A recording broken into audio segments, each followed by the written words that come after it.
الحمد لله نحمده ونستعينه ونستغفره ونعوذ بالله من شرور أنفسنا ومن سيئات أعمالنا من يهده الله فلا مضل له ومن يضلله فلا هادي له ونشهد أن لا إله إلا الله ونشهد أن محمدا عبده ورسوله أرسله بالحق بشيرا ونذيرا وداعيا إلى الله بإذنه وسراجا منيرا فقد قال الله تعالى في كلامه المجيد وفي الفرقان الحميد أعوذ بالله من الشيطان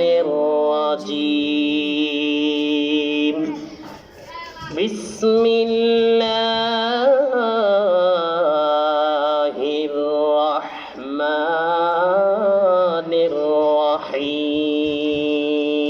الرحيم يا أيها الذين آمنوا توبوا إلى الله توبة نصوحا عسى ربكم أن يكفر عنكم سيئاتكم ويدخلكم جنات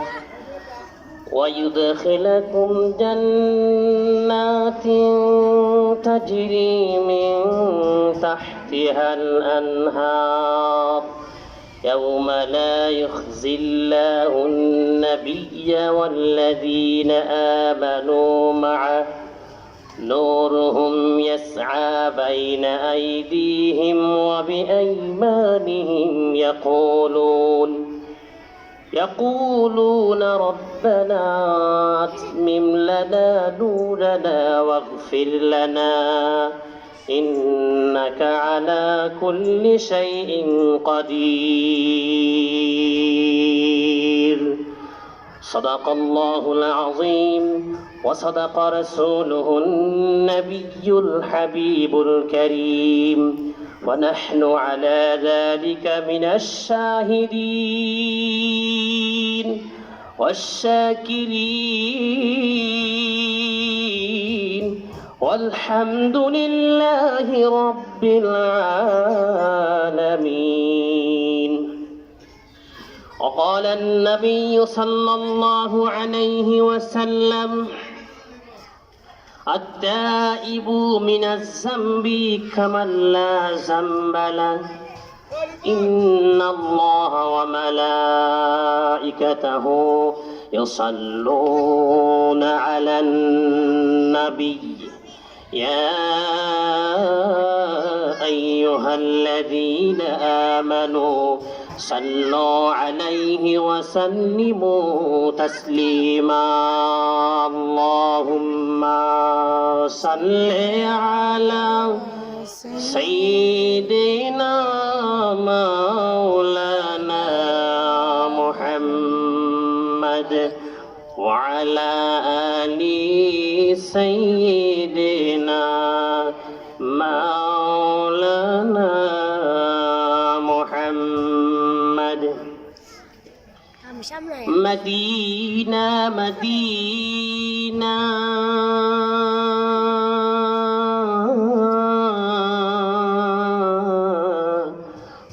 मोमिनों की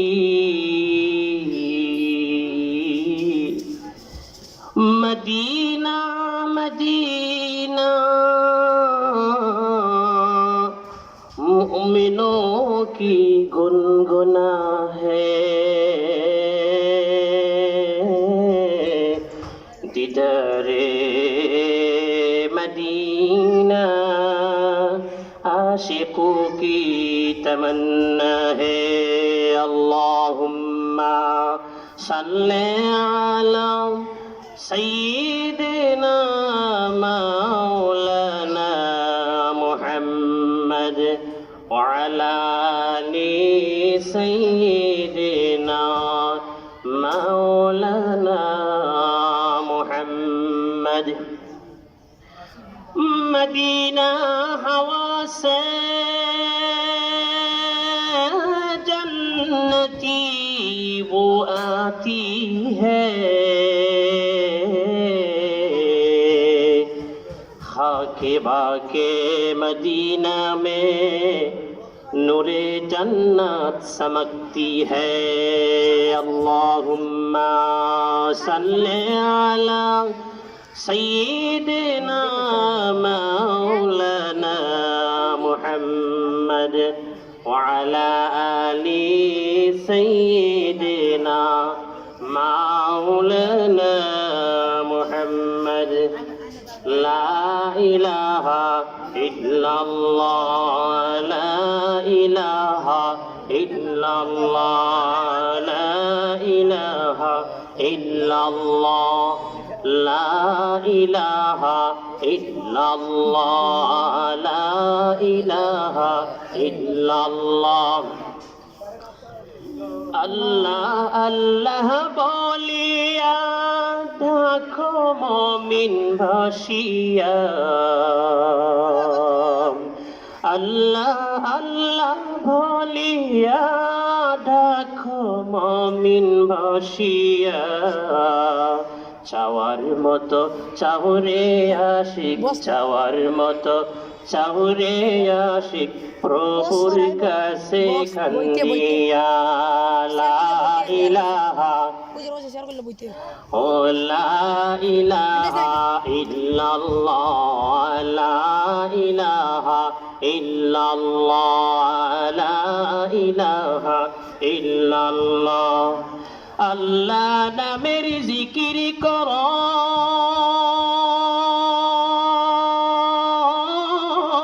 ওরে মুমিন যত পারো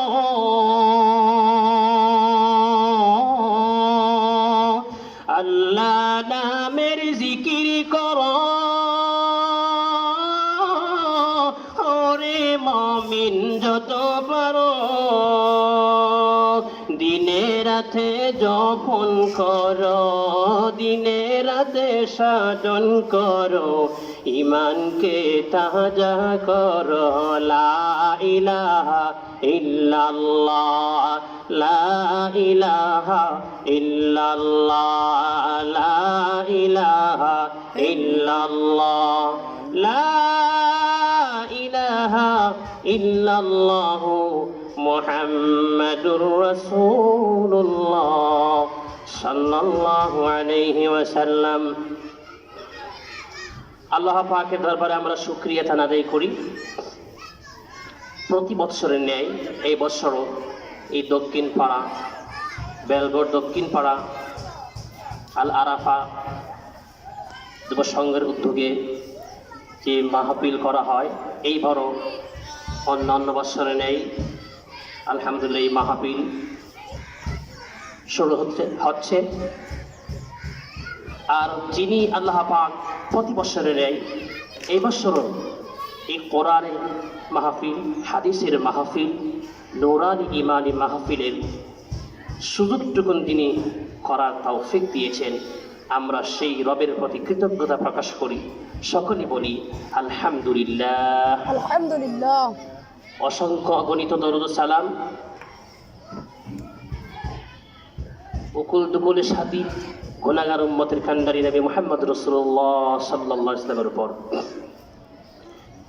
সম্মানিত হাজিরিন, আমি যে আজকে কোরআন কারীমের সূরাতুত তাহরিমের একটি আয়াত তাওবার বিষয় নিয়ে আয়াতে কারিমা তিলাওয়াত করিয়াছি, নবী করিম সাল্লাল্লাহু আলাইহি ওয়াসাল্লামের অসংখ্য অগণিত হাদিসের টুকরা হইতে একটি ছোট্টখানি হাদিস আমি এখানে পাঠ করেছি। এর ভিতরে তাওবার বিষয়ে আলোচনা করার মতো ইলম কথাবার্তা আল্লাহ পাক যদি তৌফিক দান করেন ইনশাআল্লাহ আলোচনা করব। আমা তৌফিক ইল্লা বিল্লাহ। আল্লাহ পাক রব্বুল আলামিন যে পৃথিবীর এত সৌন্দর্য, এত মাহাত্ম্য, এত গুরুত্ব দিয়ে সৃষ্টি করেছেন, তার মধ্যে শ্রেষ্ঠতম সৃষ্টি হচ্ছে আশরাফুল মাখলুকাত, মানব জাতি, মানব মণ্ডলী, ইনসান জাতি। তো আমরা মানুষের মধ্যে কম বেশি গুনাহ থাকতে পারে, অপরাধ থাকতে পারে, কারো বেশি কারো কম। তো এই ভুল হয়ে যাওয়ার পরে, গুনাহ হয়ে যাওয়ার পরে যেই গুনাহ কাজ করলে আল্লাহ পাককে পরকাল জান্নাত পাওয়াটা কঠিন হয়ে দাঁড়ায়, সেই বিশাল গুনাহ যদি মানুষ করে, জমিন থেকে নিয়ে আকাশ পর্যন্ত যদি একটি আল্লাহর কোনো বান্দা বান্দির গুনাহ পৌঁছে যায়, বান্দা যদি খালিস নিয়তে আল্লাহ পাকের দরবারে তওবা করে নেয়, আর সমস্ত পাপগুলি আল্লাহ মুছে ফেলে দিবেন। সুবহানাল্লাহ।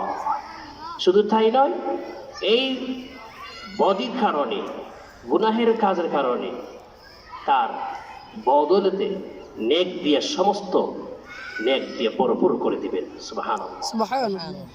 এরকম যুগে যুগে ইতিহাস পাওয়া যাচ্ছে, অনেক মানুষ তাওবা করে আল্লাহর ওলিত্ব লাভ করেছেন, আল্লাহর ওলি হয়েছেন। শুধু তাই নয়, এই উম্মতকে কিভাবে তাওবা করতে হবে, ইস্তেগফার করতে হবে, আল্লাহর কাছে কিভাবে তাওবা করে তার জীবনের সমস্ত গুনাহগুলিকে মুছে ফেলে সে নিষ্কলঙ্ক নিরপরাধ হওয়া যাবে, এইরকম শিক্ষাটুকু আল্লাহর নবী শিক্ষা দিয়েছেন, সাহাবায়ে কেরাম রিদওয়ানুল্লাহি তাআলা আলাইহিম আজমাইন শিক্ষা দিয়েছেন। তো যে তাওবা এমন একটি তাওবা, যদি কোনো মানুষ গুনাহের কাজ করে, অপরাধমূলক কাজ করে, বা কোনো মানুষ কোনো এক জায়গায় অন্যায় করে, এমন অন্যায় করেছে ওই ব্যক্তির নামে তার বাড়িতে বাবার কাছে মায়ের কাছে নালিশ করেছে, বিচার দিয়েছে যে তোমার সন্তান এরকম অপরাধ করিয়াছে, অন্যায় করিয়াছে। বাবা বলেছে, মা বলেছে এরকম অন্যায় আমার সন্তান করেছে, এই সন্তান যেন আমার বাড়িতে প্রবেশ না করে, এত বড় অন্যায় কাজ করেছে, এই সন্তান যেন আমার বাড়িতে না ঢুকে, এরকম প্রতিজ্ঞা করে মা বাপ মেজাজ গরম করে, রাগ করে, গুসা করে। আর আল্লাহ পাক এমন একটি সুযোগ, সুবর্ণ সুযোগ আল্লাহর বান্দাদেরকে দিয়েছেন, এমন সুযোগ দিয়েছেন, বান্দা যদি ভুল ক্রমে জানা অজানা ইচ্ছা অনিচ্ছা সমস্ত পাপের সব কিছু নত হয়ে যদি তাওবা করে নেয়, আল্লাহ পাক সেই বান্দারে আল্লাহ সাদরে গ্রহণ করিয়া তাদের নিষ্পাপ বানাইয়া দেন। সুবহানাল্লাহ, সুবহানাল্লাহ। যেভাবে তার সন্তানগুলি অপরাধীর বিচার দেওয়ার জন্য মায়ের কাছে পৌঁছল, বাবার কাছে পৌঁছল, বাবা মা রাগ করে বলল আমার মেজাজ গরম হয়ে যাবে, এই সন্তান যেন আমার বাড়িতে প্রবেশ না করে।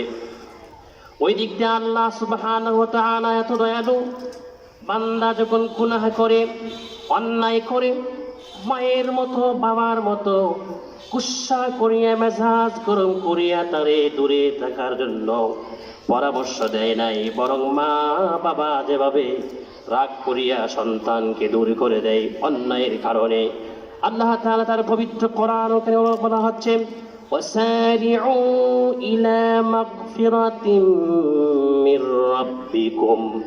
এতে আল্লাহ ঘোষণা দিয়েছেন, বান্দারে অন্যায় করেছ, জুলুম করেছ, নিজেকে ভুল করিয়া জীবনকে তুমি নষ্ট করে দিয়েছ, অন্যায়ের কারণে তুমি নিজেকে লজ্জিত হয়েছ, আমি আল্লাহর কাছে তুমি দৌড়ায়া চলে আসো, আমার কাছে ইস্তেগফার পড়ো।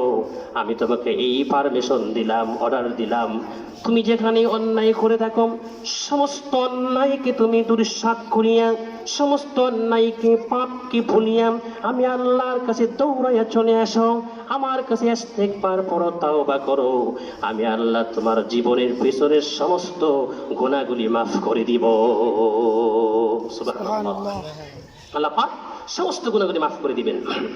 শুধু তাই নয়, এমন একটি ঘটনা, সন্তান যদি অন্যায় করে, আমরা এমন একটি দরখাস্ত সুযোগ দিয়েছে আল্লাহ পাক, দুনিয়ার কোন মানুষ চাকরি নেওয়ার জন্য, অফিসে যাওয়ার জন্য, কেউ যদি কোনো চেয়ারম্যান সাহেবের কাছে চলে যায়, যদি বলে এমন এক সময় চলে আসছেন, অফিস টাইম নেই, বন্ধ হয়ে গেছে, আগামী দিন আসবেন, দেখা যাক কি করা যায়। আল্লাহ পাক বলেন, বান্দা তোমার কাছে আমার এমন একটি ফর্মুলা দিয়েছি, সিস্টেম দিয়েছি, আমার কাছে আসলে সময়ের প্রয়োজন নাই, যে কোনো সময় তুমি আমার কাছে দরখাস্ত করবে, তাওবা করবে, আমি আল্লাহ তোমার তাওবা 24 ঘন্টার ভিতরে যে কোনো সময় তাওবা করবে, আমি আল্লাহ কবুল করে নিব। সুবহানাল্লাহ। আল্লাহ কবুল করে নিবেন। প্রিয় বন্ধুগণ, আমি বলতে চাই, যারা নিজের জীবনকে নষ্ট করে ফেলেছি, অন্যায় করে ফেলেছি, পাপের সাগরে ডুব দিয়েছি, মাপ পাবো কিনা এরকম সন্দিহান হয়ে আছি, এরকম পাপ আরো করতে থাকি, পরবর্তীতে ক্ষমা চাবো, এরকম যারা করি, সমস্ত কিছু চুরমার করিয়া আল্লাহ তাআলার দরবারে ইস্তেগফার পড়িয়া নিজের জীবনটাকে সুন্দর করিয়া নেন, যাতে আল্লাহ পাক আপনাকে নেক দিয়া ভরপুর করিয়া দেন। জোরে জোরে বলি সুবহানাল্লাহ, সুবহানাল্লাহ। আল্লাহ পাকের নবী সাহাবী একজন, তিনি ছিলেন সাহাবী সালাবা আনসারী। সালাবা আনসারী উনি যখন মদিনায় গেলেন, সালাবা আনসারীকে সাইদ ইবনে আব্দুর রহমানের বাধ্যবোধ করে দিলেন। ওই সাহাবীর ঘরে ওনাকে বললেন, আমার ঘরে তুমি থাকো, আমি নবী রাসূলুল্লাহর সাথে আমি যুদ্ধের ময়দানে, তাবুকের ময়দানে যাব, তুমি আমার ঘরের মধ্যে অবস্থান করো, আমার ঘরে যাহা কিছু প্রয়োজন তুমি সব কিছু এনে দেবে, চাইল এবং কি সবজি এবং কি বাজারজাত যা কিছু প্রয়োজন তুমি এনে দিবে, আমি রাসূলুল্লাহর সাথে যুদ্ধের ময়দানে চলে যাই।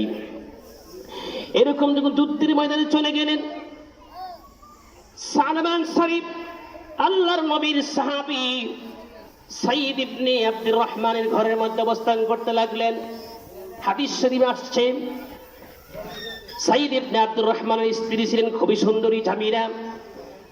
শয়তানে তিনি প্ররোচনা দিল, আরে সালাবা আনসারী, তুমি একটু পর্দার দিকে তাকাও, এত সুন্দর স্ত্রী, তুমি একবার নজরে তাকাও। শয়তান ওয়াসওয়াসা দিয়ে কুমন্ত্রণায় ফেলে দিলেন। আল্লাহর নবীর সাহাবীরা উম্মতকে শিক্ষা দিয়েছেন কিভাবে আল্লাহর কাছে ফরিয়াদ করতে হবে, তাওবা ইস্তেগফার করতে হবে, কোন রকম ইস্তেগফার পড়লে, তাওবা করলে জীবনের গুনাহগুলি মাফ করে আল্লাহ নেক দিয়ে ভরপুর করে দিবেন। এই শিক্ষাটুকু সাহাবায়ে কেরাম শিক্ষা দিয়েছেন। শুধু তা নাই, সালাবা আনসারী যখন শয়তানের প্ররোচনায় পড়িয়া পর্দার আড়ালে থাকালেন, এত সুন্দর নারী দেখলেন, দেখার পরে শুধুমাত্র তার হাতে স্পর্শ করেছিলেন, কুমন্ত্রণায় পড়িয়া, শয়তানের ওয়াসওয়াসায় পড়িয়া, ধোঁকায় পড়িয়া তার হাতে একবার স্পর্শ করেছিলেন। সালাবা আনসারী ধরার সাথে সাথে সাইদ ইবনে আব্দুর রহমানের স্ত্রী বললেন, ও আল্লাহর নবীর সাহাবী, ইত্তাকুল্লাহ, তুমি আল্লাহ তাআলাকে ভয় করো, আল্লাহর প্রতি তুমি ভয় করিয়া তুমি তোমার ভাইয়ের আমানতের খেয়ানত করিও না, বরং তুমি এটা উচিত হবে না, তুমি আমানত রক্ষা করতে পারো নাই। যেই মাত্র সাইদ ইবনে আব্দুর রহমানের স্ত্রী বলল, আল্লাহর নবীর সাহাবী, তুমি তোমার ভাইয়ের আমানত খেয়ানত করতেছ, আল্লাহকে ভয় করো, এইটুকুন কথা মাত্র বললেন, সাথে সাথে সালবা আনসারী অন্তরে এমন ভাবে প্রবেশ করলো, সাথে সাথে সালবা আনসারী ভয় পেয়ে গেলেন। তার ভিতরে এমন অনুশোচনা শুরু হয়েছে, এমন অনুশোচনা শুরু হওয়ার কারণে সালবা আনসারী ঘর থেকে মস্তককে নত করিয়া জমিনে ছড়াই গেলেন, জংলায় জংলায় পড়িয়া কান্দে, আল্লাহর কাছে তাওবা করে, ইস্তেগফার পড়ে। শুধু তাই নয়, এই সালবা আনসারী ভিতরে এমন রহম হয়েছিল, এমন ভয় ঢুকেছিল, যার কারণে ভারী ঘর ছাড়িয়া উনি পাহাড়ে যায় আল্লাহর কাছে তাওবা ইস্তেগফার করতে লাগলেন। সুবহানাল্লাহ। এই তাওবা এমন ভাবে করতে হয়, এই সাহাবী আনসারী সালবা আনসারী শিক্ষা দিয়েছেন। তো কিভাবে বুঝবো? কোন মানুষ যদি লাকড়ির মধ্যে আগুন দেয়, এই আগুন জ্বালানোর পর অবশ্যই এখানে দূর থেকে আর বুঝতে বাকি নয়, এখানে ধোঁয়া দেখলে বোঝা যাবে আগুন অবশ্যই আছে। যে ব্যক্তি গুনাহ করিয়া, অন্যায় করিয়া নিজের জীবনকে নষ্ট করে দিয়েছে, নিজের জীবনকে বরবাদ করে দিয়েছে, সে ব্যক্তি যদি আল্লাহর ভয় ঢুকিয়া যায়, তার অন্তরে আল্লাহর ভয় ঢোকার কারণে, অন্তরে ভয় থাকার কারণে অন্তরে গুনাহের আগুনের দাউ দাউ করিয়া চোখের পানি জর জর করে ছেড়ে দেয়। সুবহানাল্লাহ। যেভাবে আগুন লাকড়িকে পোড়ায় আর সে আগুন থেকে প্রকাশ পায়, এখানে আগুন জ্বলছে, ধোঁয়া দেখলে বোঝা যাচ্ছে, ঠিক তেমনি মুমিন যখন অন্যায় করে, অপরাধ করে, মুমিন যখন কান্দে, চোখের পানি ছাড়িয়া, চোখ থেকে পানি যখন জর জর করে ছেড়ে দেয়, আল্লাহর ভান্ডার আর বুঝতে বাকি নাই, তার অন্তরে গুনাহের ভয় ঢুকিয়াছে, গুনাহের কারণে আগুন দাও দাও করে জ্বলতেছে। এরকম সালবা আনসারী তাওবা শিক্ষা দিয়েছেন। সালবা আনসারী আবু বকর সিদ্দিক রাদিয়াল্লাহু তাআলা আনহু নিকট গেলেন, ও আল্লাহর নবীর সাহাবী, আমি সাঈদ ইবনে আব্দুর রহমানের স্ত্রীর সাথে এমন একটি স্পর্শ করেছিলাম, শুধুমাত্র হাত স্পর্শ করেছিলাম, এর কিছু নয়, এর চেয়ে বেশি নয়।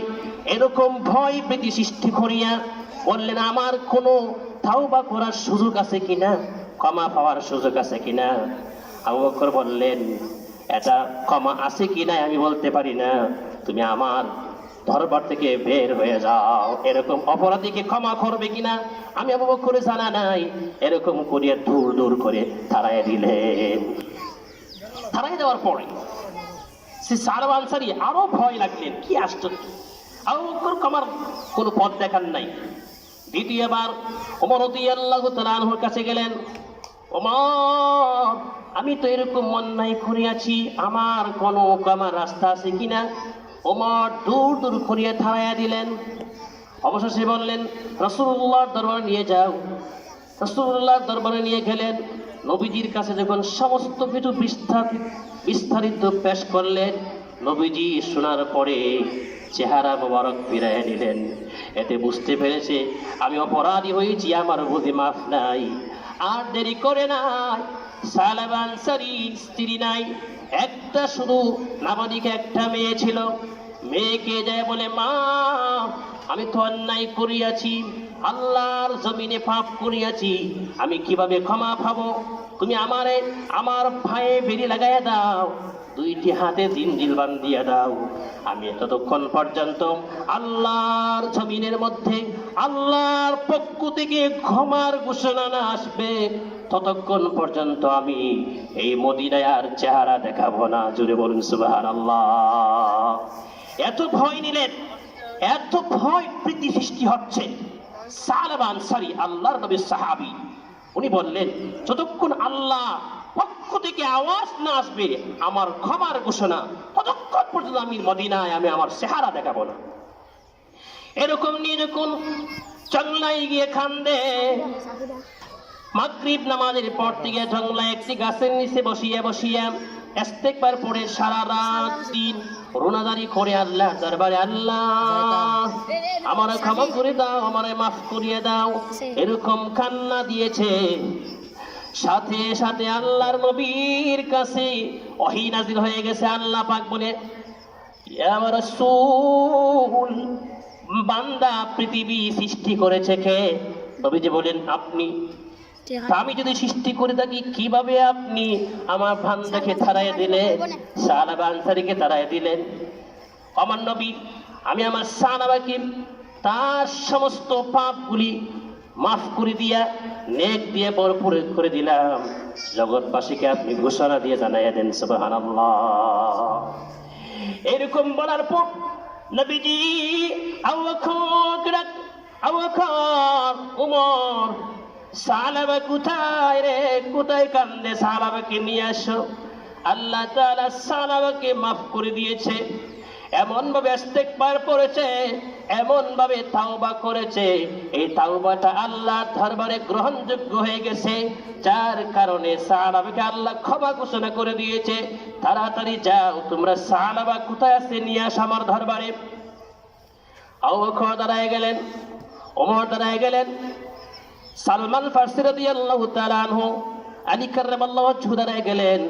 নবীজি বললেন, সালমান ফারসি এবং আলী, তোমরা দুইজন যাও, আমার সাহাবী সাহাবা আনসারীকে নিয়ে আসো। ওনারা খুঁজতে লাগলেন। হঠাৎ করে একজন রাখাল পাইল। রাখাল কি বলে, তোমরা নবীর কোন সাহাবী রে পাইছো কিনা? রাখাল বলে, আমরা সাহাবীকে চিনি না, তবে আমরা দেখেছি ওই পাহাড়ের ছোড়ার মধ্যে একটি গাছের নিকটে বসে বসে কান্দে আর কান্দে। তখন দুইজন সাহাবী আর বুঝতে বাকি নাই, উনি হচ্ছেন সাহাবা আনসারী। রাখাল বলে, আল্লাহর নবী, সাহাবী সাহাবা আনসারী চিনি না, নবীর সাহাবীকে চিনি না।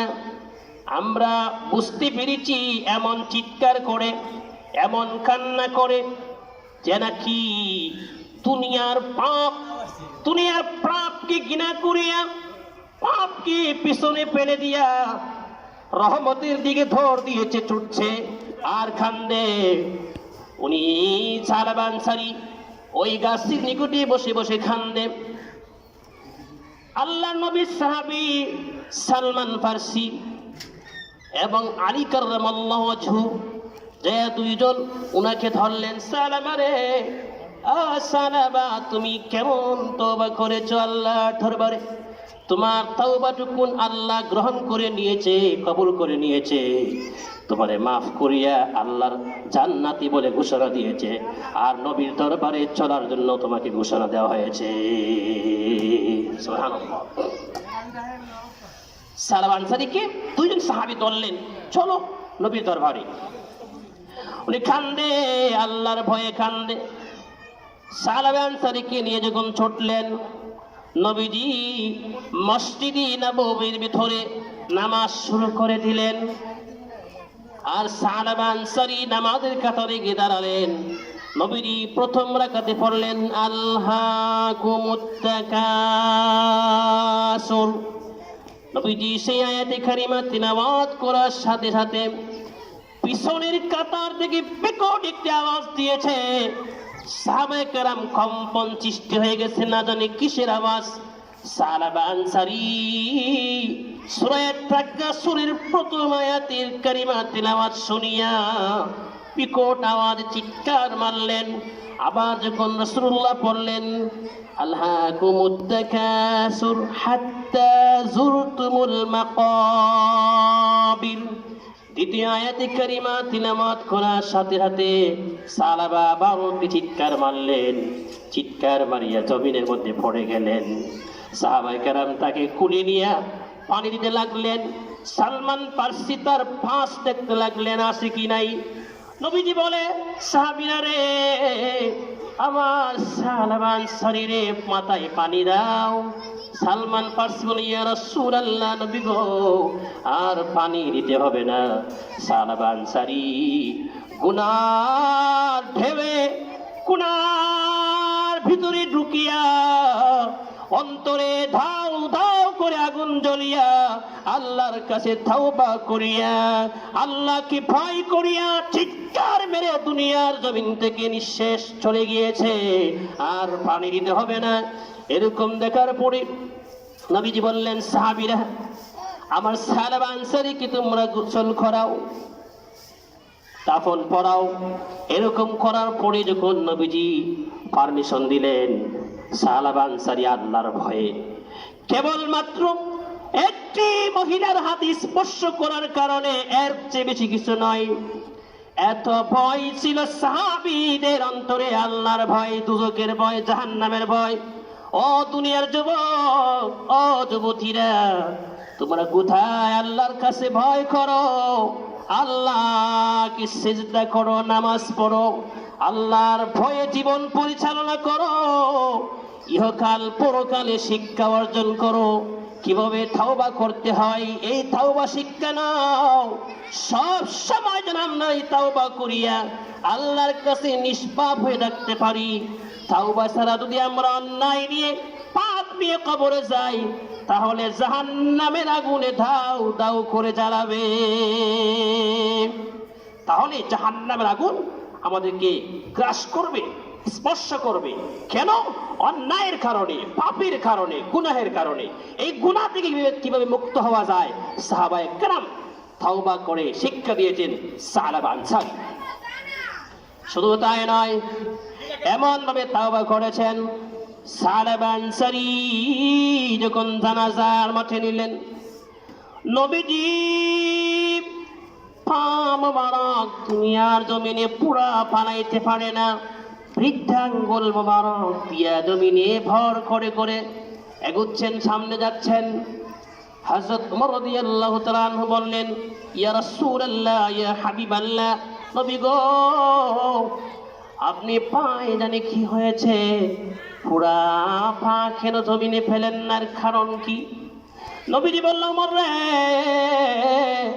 আমার সালাবা আনসারী তাওবা আল্লাহর কাছে এমন ভাবে গ্রহণ হয়েছে, এমন ভাবে কবুল হয়েছে রে, আল্লাহ তাআলার আকাশের সমস্ত দরওয়াজাগুলি খুলে দিয়েছেন, রহমতের ফেরেশতাগুলি জমিনে প্রেরণ করেছেন। আমি নবী ওই জায়গার মধ্যে পা রাখতে পারি নাই, এত পরিমাণ আল্লাহর ফেরেশতা সালাবা আনসারীর জানাজার মধ্যে আল্লাহ পাঠিয়ে দিয়েছেন। জোরে বলুন সুবহানাল্লাহ। এতভাবে, এমন ভাবে ভয় প্রীতি দিয়েছেন, ইস্তিগফার করেছেন, তাওবা করেছেন, যে তাওবাটা আল্লাহর কাছে গ্রহণযোগ্য হয়ে গেছে। ইয়া আইয়ুহাল্লাযীনা আমানু তুবু ইলাল্লাহি তাওবাতান নাসুহা। এটা কি বলা হয়? তাওবাতুন নাসুহা, এমন তাওবা যে তাওবা করলে আল্লাহ তাওবা ফিরায় দিতে লজ্জিত হন। সুবহানাল্লাহ। এমন একটি তাওবা যে তাওবা আল্লাহ গ্রহণ করে নেন, এমন একটি তাওবা তাওবাতুন নাসুহা বলা হয়, যে তাওবা আল্লাহর কাছে গ্রহণ হয়ে যায়, কবুল হয়ে যায়। সুবহানাল্লাহ। এরকম তাওবা সালাবা আনসারী করেছিলেন। শুধু তাই নয়, নবীজি এই সাহাবী সালাবা আনসারী আল্লাহর ভয়ে দাউ দাউ করে অন্তরে আগুন জ্বলতে শুরু করলো, আর দুনিয়া থেকে ত্যাগ করলেন, আল্লাহর ভয়ে চলে গেলেন। ওই যে ছোট্ট মেয়েটা ছিল সালাবা আনসারী, মেয়েটা বলে, রাসূলুল্লাহ, ইয়া হাবিবাল্লাহ, আমাকে একটু পারমিশন দিন, আমি আমার বাবাকে একবার দেখতে চাই। নবীজি পারমিশন দিলেন। মেয়েটা যায় যখন বাবার কাছে গেলেন, ডান হাত দিয়া কপালে ধরে বললেন, বাবা, তুমি জানো আমার মা নাই, আমার ভাই নাই, আমার বোন নাই, তুমি একা বাবা ছিলি, আজকে বাবা তুমি আমাকে একা পালায় কোথায় গেলে, আমি কেমনে একা একা থাকবো? এই কথা বলার সাথে সাথে আখিরি নবী, দু জাহানের বাদশা নবীজি বলে, ওরে হিমসানা, আর কানতে হবে না, আজকে থেকে আমি নবী হচ্ছি তোমার বাবার মতো, আয়েশা সিদ্দিকা রাদিয়াল্লাহু তাআলা আনহা হচ্ছে তোমার ভাইয়ের মতো, ফাতেমা জাহরা রাদিয়াল্লাহু তাআলা আনহা হচ্ছে তোমার বোনের মতো, আর তোমার চিন্তা করতে হবে না। হিমসানা রাদিয়াল্লাহু তাআলা আনহা বলে, ইয়া রাসূলুল্লাহ, তাহলে আমার আর দুঃখ নাই, আমার আর কোনো দুঃখ নাই। এই হচ্ছে সালাবা আনসারী তাওবা করিয়া দুনিয়ার সমস্ত মানুষকে শিক্ষা দিয়েছেন, মানুষ আল্লাহর কাছে ভুল করলে, ত্রুটি করলে, পাপ করলে, যখনই সে পাপ করে তখনই সে যেন খালিস নিয়তে তাওবা করে নেই, তাওবা করলে আল্লাহ তার গুনাহকে পরিবর্তন করিয়া নেক দিয়া ভরপুর করে দিবেন। ইল্লা মান তাবা ওয়া আমানা ওয়া আমিলা সালিহান ফাউলাইকা ইউবাদদিলুল্লাহু সাইয়্যাতিহিম হাসানাত ওয়া কানাল্লাহু কানা গফুরার রহিমা। বলা হচ্ছে বান্দা যখন পাপ করে পাপকে মুছে ফেলে দিয়ে তার নেক দিয়া পুরো করে দিবেন। সুবহানাল্লাহ। যখন সে ইস্তেগফার করবে, খালিস নিয়তে তাওবা করবে, শুধু তাই নয়, ইস্তেগফার করলে আল্লাহ মাফ করে দেন। তো ইস্তেগফার করার মতো তিনটা উপলব্ধি আছে। প্রথম হচ্ছে অনুশোচনা। আমি যে পাপ করেছি, অন্যায় করেছি, জুলুম করেছি, গুনাহ করেছি, এই গুনাহ থেকে অনুশোচনা নিতে হবে। দ্বিতীয় নাম্বার হচ্ছে যেই গুনাহটা করেছি গুনাহ করে ফেলেছি, এই গুনাহকে ছেড়ে দিতে হবে। তৃতীয় নাম্বার হচ্ছে যেই গুনাহটা করেছি জীবনে আর সেই গুনাহ করব না, এইরকম ওয়াদা প্রতিজ্ঞা আল্লাহর কাছে করতে হবে। তাহলে বান্দার তাওবা আল্লাহর কাছে গ্রহণযোগ্য হয়ে যাবে। আর আমরা যদি তাওবা করি, জগদীশপুর বাজারে সুদের খারবা লাগায় রাখি, তাওবা করি, কোনো কাজ হবে না। অন্যায় করি, মিথ্যে কথা বলি, পাপ করি, আমরা তাওবা করি, তাওবা গ্রহণ হবে না। এই তাওবা করতে গেলে সমস্ত পাপকে ছেড়ে দিতে হবে, পাপকে স্টপ করতে হবে, বন্ধ করতে হবে। জীবনে আর পাপ করব না, এরকম ওয়াদা প্রতিজ্ঞা করি আল্লাহর কাছে যে তাওবা করবে, তাওবাতুন নাসুহা, আল্লাহ তাআলা কবুল করে নেবেন। সুবহানাল্লাহ। এই তাওবাকে আল্লাহ কবুল করে নেবেন। তো একজন বাদশা, সেও যখন রাজত্ব চালাইলেন, রাজত্ব চালানোর পর একদিন তার ভিতরে প্রবেশ করলো ভয়, ঢুকলো, আহারি এত কিছু চালাইলাম, না জানি কোন জায়গায় আমি ভুল করেছি, আমি অন্যায় করেছি, পাপ করেছি, এরকম ভয় বাদশার ভিতরে ঢুকলো। ঢুকার পর সেই বাদশা একজন আল্লাহর ওলির কাছে গেলেন, গিয়ে বলল, হুজুর, আমি তো রাজত্ব চালিয়েছি, দেশ চালিয়েছি, আমার না জানি কোন জায়গায় ভুল হয়েছে, অন্যায় হয়েছে, অপরাধ হয়েছে, কাজে আমাকে তওবা করে দিন আর আমাকে মুরিদ করুন। তো আল্লাহর ওলি সে ব্যক্তিকে তাওবা করালেন, মুরিদ করলেন। অবশেষে তরিকা বাতায় দিলেন, তুমি 40 দিন যাবত তাওবা করবা, ইস্তেগফার করবা, তাওবা বেশি বেশি করবা, খালিস নিয়ত করবা। সেই বাদশা আল্লাহর ওলির কাছে বায়াত হইলেন, তরিকা বাতায় নিলেন। ঠিক তেমনি ভাবে উনি প্রতিদিন তাওবা করতে লাগলেন। 39 দিন হয়ে গেছে, তাওবার আমল করতে লাগলেন। বাদশা দেখলেন কোনো পরিবর্তন নাই, তাওবা কবুল হচ্ছে না। এই বাদশা আবার দৌড় দিলেন আল্লাহর ওলির কাছে, বলে, হুজুর, আমাকে যে তরিকা বাতিয়ে দিয়েছেন সেই তরিকা দিয়ে আমল করলাম, আমার তো কোনো পরিবর্তন নাই। আল্লাহর ওলি বলে, তুমি কিভাবে তাওবা করেছো, মনে হয় খালিস দিলে হয় নাই।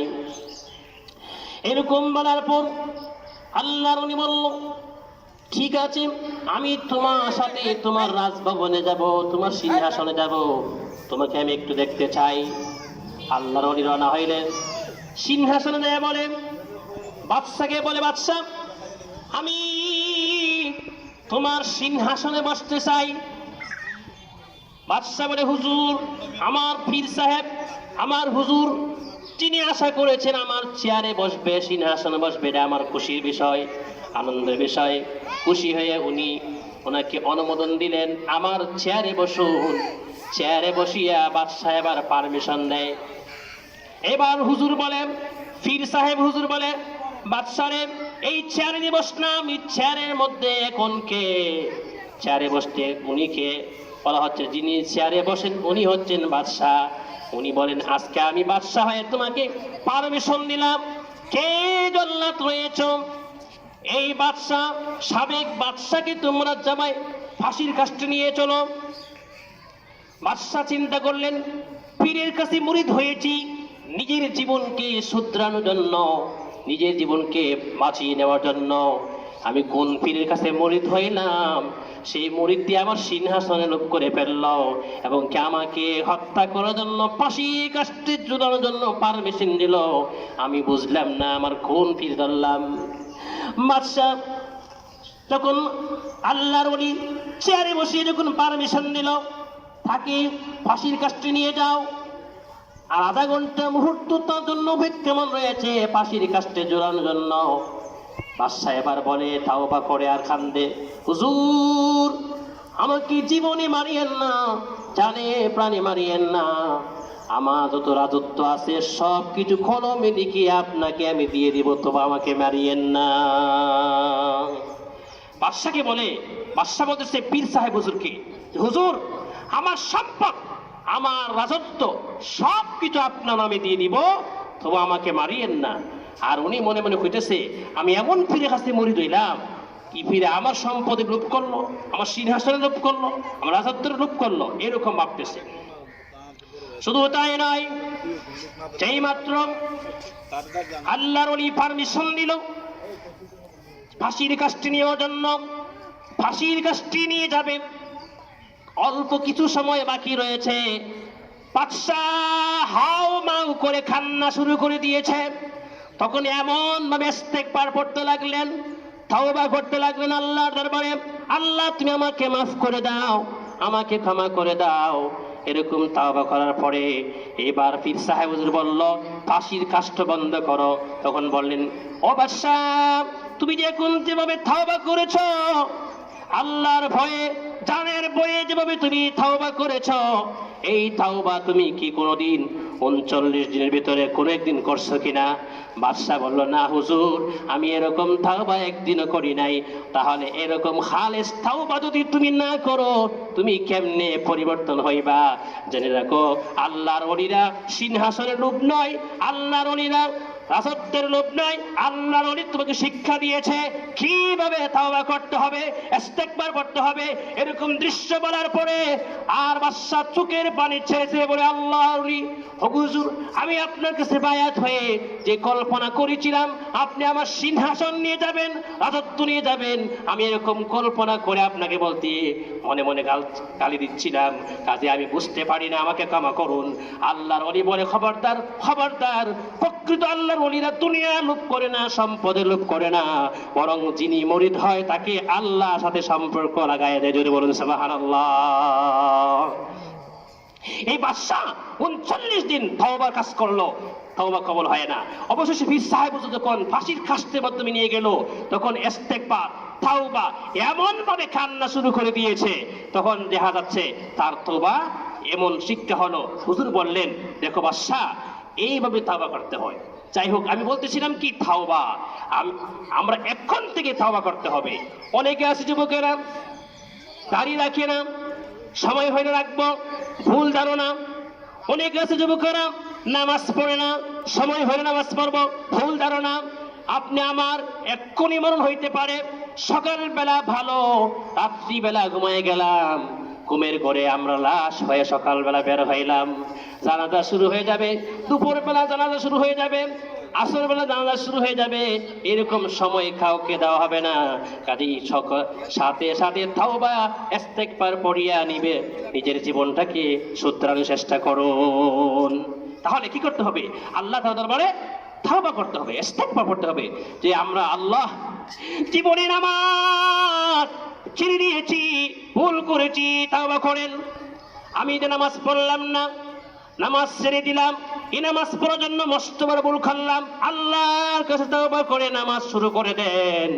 শুধু তাই নয়, আল্লাহর কাছে তাওবা করিয়া সুদ ছেড়ে দেন, আল্লাহর কাছে তাওবা করিয়া নামাজি দাড়িওয়ালা এরকম আমলি হয়ে যান। তাহলে আল্লাহ আপনা আমার তাওবা কবুল করিয়া নিষ্পাপ বানাইয়া, ইল্লা মান তাবা ওয়া আমানা ওয়া আমিলা আমালান সালিহান ফাউলাইকা ইউবাদদিলুল্লাহু সাইয়্যাতিহিম হাসানাত। আল্লাহ তাআলা দয়া করিয়া আমাদের জীবনের গুনাহকে বদলায়া নেক দিয়া ভরপুর করে দিবেন। জোরে বলুন সুবহানাল্লাহ। আমি চলে যাব, আমায় তোমরা ভুইলা যাইও না, ডাইনে বামে মাটি আমার মাটির বিছানা। আমি চলে যাব আমায় তোমরা ভুইলা যাইও না, আমি চলে যাব আমায় তোমরা ভুইলা যাইও না। ডাইনে বামে মাটি আমার মাটির বিছানা, ডাইনে বামে মাটি আমার মাটির বিছানা। টাকা পয়সা বাড়ি গাড়ি যাহা করেছি সব কিছু ফালাইয়া আজি একা যাইতেছি। সবাই একা যেতে হবে, কেউ কাউকে সাথে যাবে না, খবরের স্থানের সাথে কেউ সাথী হবে না, সবাই একা একা যেতে হবে। টাকা পয়সা বাড়ি গড়ি যাহা করেছি সব কিছু ফালাইয়া আজি একা যাইতেছি। হাই হাই এত নিষ্ঠুর হইবে মানুষ আগে জানি না, হাই হাই এত নিষ্ঠুর হইবে মানুষ তা তো জানি না। ডাইনে বামে মাটি আমার মাটির বিছানা, ডাইনে বামে মাটি আমার মাটির বিছানা। আমি চলে যাব আমায় তোমরা ভুইলা যাইও না, আমি চলে যাব আমায় তোমরা ভুইলা যাইও না। ডাইনে বামে মাটি আমার মাটির বিছানা। ঘরের বিবি ছেলে মেয়ে আছে যাহারা জন্মের মতো বিদায় করে দিবে তাহারা। ঘরের বিবি ছেলে মেয়ে আছে যাহারা জন্মের মতো বিদায় করে দিবে তাহারা। হাই হাই শেষে বুঝলাম এই দুনিয়ায় আপন কেহ না, হাই হাই শেষে বুঝলাম এই দুনিয়া আমার কেহ না। ডাইনে বামে মাটি আমার মাটির বিছানা, ডাইনে বামে মাটি আমার মাটির বিছানা। খবরেরই কথা মনে স্মরণ করো না, খবরেরই কথা মনে স্মরণ করো না। তোমার আমার আসল বাড়ি খবর ঠিকানা, ওই খবরে আমল ছাড়া থাকতে পারবে না, ওই খবরে আমল ছাড়া থাকতে পারবে না। ডাইনে বামে মাটি আমার মাটির বিছানা, ডাইনে বামে মাটি আমার মাটির বিছানা। আমি চলে যাব আমায় তোমরা ভুইলা যাইও না, আমি চলে যাব আমায় তোমরা ভুইলা যাইও না। ডাইনে বামে মাটি আমার মাটির বিছানা। এই যে কিন্তু গজল, এটার মধ্যে অনেক বড় দোয়া।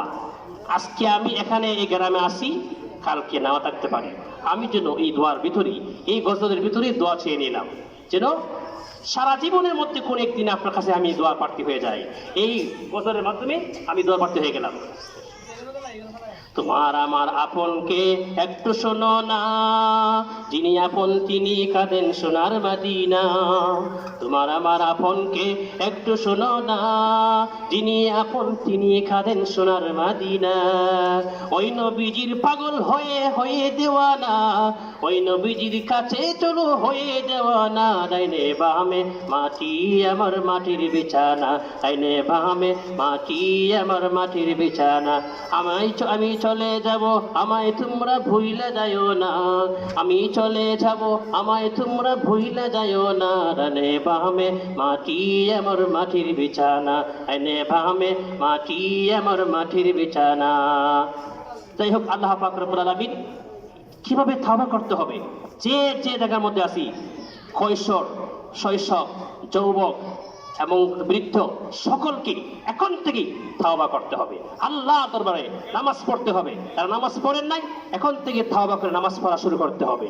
যারা রোজা রাখবেন না, রাখে না, তারা যেন এখন থেকে তওবা করে আগামী রোজা রাখতে হবে। যারা অন্যায় করেছেন, পাপ করেছেন, জুলুম করেছেন, গুনাহ করেছেন, এখন থেকে তওবা করে নিষ্পাপ হয়ে নামাজিওয়ালা, ঈমানওয়ালা, আমলওয়ালা হইতে হবে। আল্লাহ পাক রব্বুল আলামিন সকলকে যেন খালিস নিয়তে তওবা করার, আমলি হওয়ার, নেককার হওয়ার তৌফিক দান করেন। আমরা সকলে বলি আমিন। ওয়া মা আলাইনা ইল্লাল বালাগ। আসসালামু আলাইকুম ওয়া রাহমাতুল্লাহি ওয়া বারাকাতুহু।